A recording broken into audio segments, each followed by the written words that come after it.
Hi, I'm Emily Schutt, and I'm here to introduce my grandfather, John Schutt.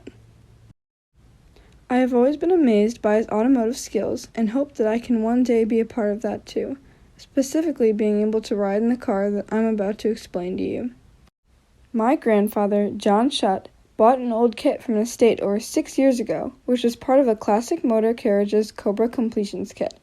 This kit includes engine 393 cubic inches in Windsor Ford, 8.8 posi rear end, and a C6 Ford transmission.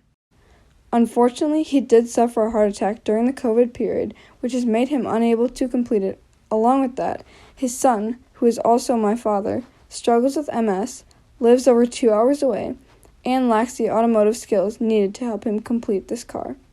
This project is located near Yorkville, Illinois.